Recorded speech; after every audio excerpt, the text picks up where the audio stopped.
আসসালামু আলাইকুম। বাংলাদেশ আন্তর্জাতিক সংবাদে সবাইকে স্বাগতম। শুরুতেই সংবাদ শিরোনাম, পরে বিস্তারিত। রাজনীতিকরা সমাধান চান ডক্টর ইউনূসকে রেখেই।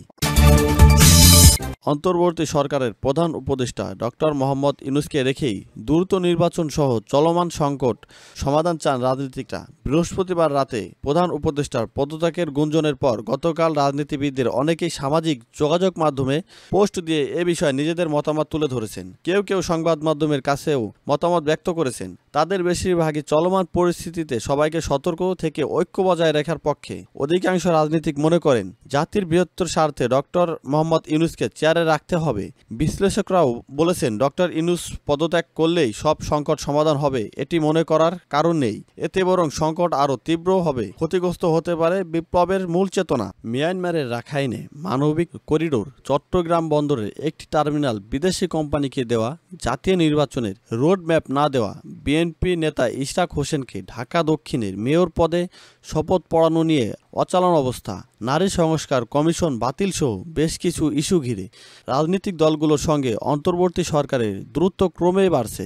দায়িত্বশীল সূত্রগুলো বলছে গত 4 দিন ধরে একটানা চেষ্টা করেও প্রধান উপদেষ্টার সঙ্গে বিএনপি সাক্ষাৎ পেতে ব্যর্থ হয়েছে।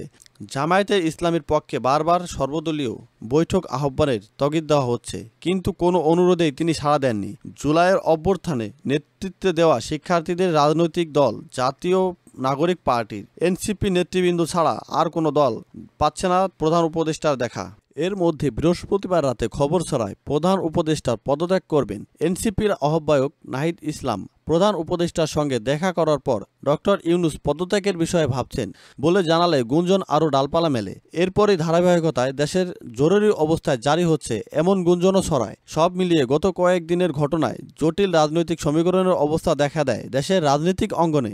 এমন পরিস্থিতিতে রাজনৈতিক নেতাদের অনেকেই সামাজিক যোগাযোগ মাধ্যমে পোস্ট দিয়ে সবাইকে সতর্ক থাকার পাশাপাশি নিজেদের মধ্যে ভেদাভেদ তুলে ঐক্য গড়ে তোলার কথা বলেন। বাংলাদেশ জামায়াতে ইসলামী আমির ডক্টর শফিকুর রহমান বৃহস্পতিবার নিজের ভেরিফাইড ফেসবুক পেজে লেখেন, জাতীয় স্বার্থে স্পর্শকাতর ও বিতর্কিত বিষয়গুলো আসুন সবাই এড়িয়ে চলি। সংকট উত্তরণে ইতিবাচক ভূমিকা কেবল জাতিকে উপকৃত করবে, নেতিবাচক ভূমিকা কখনোই কল্যাণ বয়ে আনে না। আরেক পোস্টে তিনি লিখেন, ফ্যাসিবাদী বিরোধী সব পক্ষেই মান অভিমান ও ক্ষোভ একদিকে রেখে জাতীয় স্বার্থে দূরদর্শী ও দায়িত্বশীল ভূমিকা পালনের জন্য আন্তরিকভাবে অনুরোধ জানাই।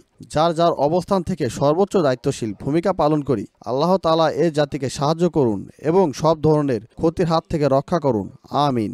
বিএনপির স্থায়ী কমিটির সদস্য সালাউদ্দিন আহমেদ গতকাল সাংবাদিকদের বলেন, ডক্টর ইউনূসের পদত্যাগে কোনো শূন্যতা তৈরি হবে না। তবে বিএনপি চায় সম্মানের সঙ্গে ডক্টর ইউনূস থাকুক এবং নির্বাচনী রোডম্যাপ দিয়ে জাতিকে সংকটমুক্ত করুক। নির্বাচনী রোডম্যাপই বর্তমান সংকট সমাধানের একমাত্র পথ। তিনি বলেন, বিএনপি ডক্টর ইউনূসের পদত্যাগ চায় না, বিএনপি চায় নির্বাচনীয় রোডম্যাপ। কিন্তু সেদিকে না গিয়ে সংস্কারের কথা বলে সময়ক্ষেপণ করা হচ্ছে। তবু তিনি কোনো কারণে আবেগের বশবর্তী হয়ে পদত্যাগ করলে জাতি নতুন বিকল্প বেছে নিবে। এদিকে প্রধান উপদেষ্টা পদত্যাগ করবেন না বলে গতকাল দুপুরে ফেসবুকে একটি পোস্ট দেন প্রধান উপদেষ্টার ডাক, টেলিযোগাযোগ ও তথ্য প্রযুক্তি বিষয়ক বিশেষ সহকারী ফয়েজ আহমেদ তৈয়ব।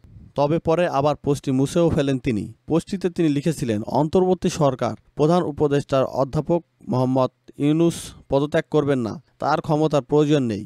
কিন্তু বাংলাদেশের জন্য, বাংলাদেশের শান্তিপূর্ণ গণতান্ত্রিক উত্তরণের জন্য অধ্যাপক ইউনূসের দরকার আছে। পোস্টটিকে মুছে ফেলার পর আরেকটি পোস্টে তিনি জানান, পোস্টটি মুছে ফেলা পোস্টটিতে তিনি তার ব্যক্তিগত মতামত দিয়েছিলেন। হেফাজতে ইসলাম ঢাকা মহানগরী সেক্রেটারি মাওলানা মামুনুল হক গতকাল এক সমাবেশে বলেন, অন্তর্বর্তী সরকারের প্রধান উপদেষ্টা ডক্টর মোহাম্মদ ইউনূস অভিভাবকের দায়িত্ব নেন। আপনারা ব্যক্তিগত মান অভিমানের কারণে মানুষের স্বপ্ন ফিকে হাত দিবেন না। ক্ষমতা নিয়ে মারামারি হানাহানি করা সীমাচীন হবেন না। উল্লেখ করে মামুনুল হক সব রাজনৈতিক দলের উদ্দেশ্যে বলেন, টাইম ফ্রেম বেঁধে দেশকে এগিয়ে নেওয়া সম্ভব না। একের পর এক দাবি আদায়ের সংস্কৃতি অব্যাহত থাকলে এই দেশকে ধ্বংসের হাত থেকে কেউ রক্ষা করতে পারবে না। তিনি জুলাইয়ের আন্দোলনে অংশ নেওয়া সব দল ও সংগঠনের প্রতি ঐক্যের ডাক দেন।